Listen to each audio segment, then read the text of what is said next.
I've been playing a lot of Battlefield 4 recently, and it's really nice. I mean, it's pretty cool to be a part of the Battlefield community right now. We have the luxury of 2 fully packed out titles to play on. Loads of weapons, loads of game modes, vehicles, maps to run about on.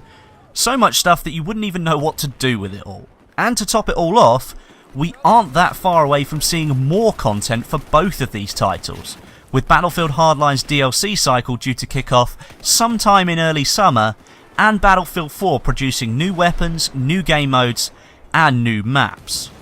And so today, we are actually going to talk about Battlefield 4, and we're going to focus on the Community Map project, which, I'll admit, is not something I've really focused hugely on since it was announced. I kind of got buried in the release of Battlefield Hardline, and that's a shame because, so far, this is shaping up to be a really good project. Up until now, the community has voted for a jungle map to be the base model for everything else that we are working towards, and we've also had the chance to vote on a few key assets within the map, like waterfalls, logging facilities, etc. All of these things are fairly small in terms of what the map will actually look like once it's finished, but today we get to have a look at 3 mock-up designs from Dice LA, and we get to vote on which one we want to move forward with for the final layout of the community map.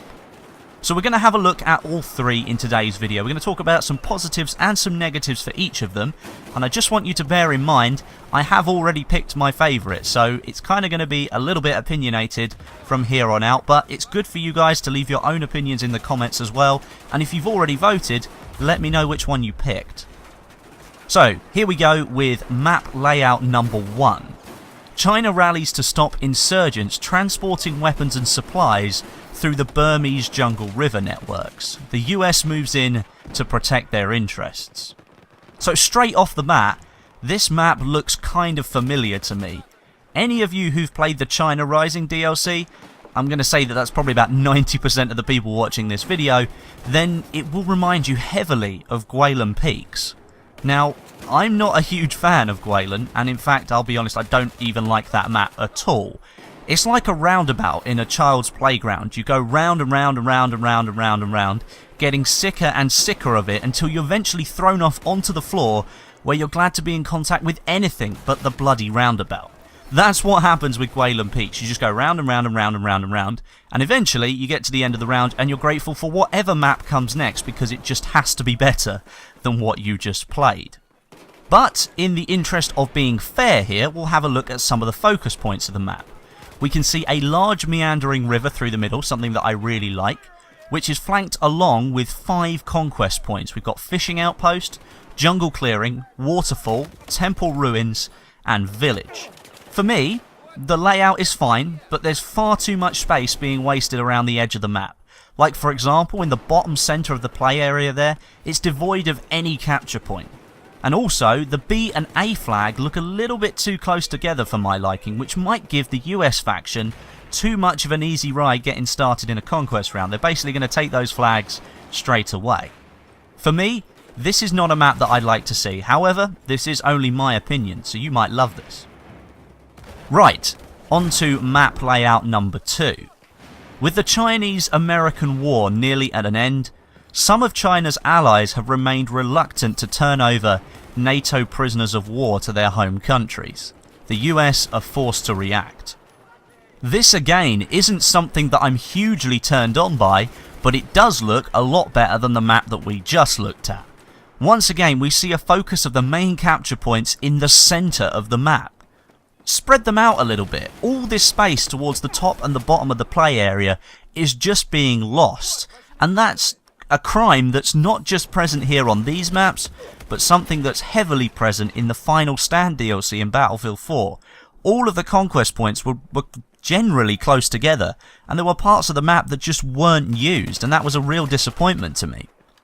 I'm also a little bit disappointed that the river isn't larger either. I'd have liked to have seen that to be like a main focus of the map, where it circles from the US spawn all the way around to the Chinese spawn.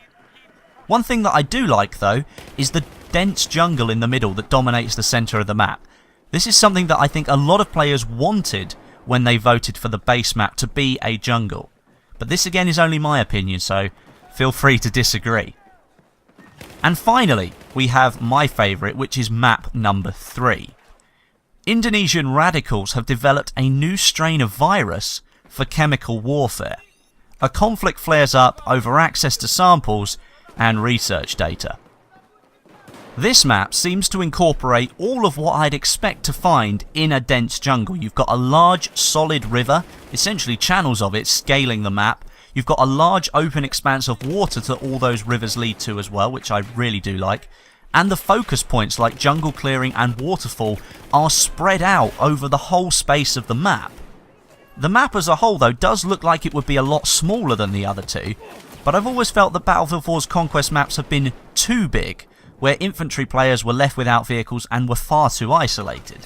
Now I'm going to counteract that point there, because I know a lot of people like that infantry combat mixed with vehicle combat, and a lot of people do just like playing in vehicles. I will pitch this to you though. We're in a jungle.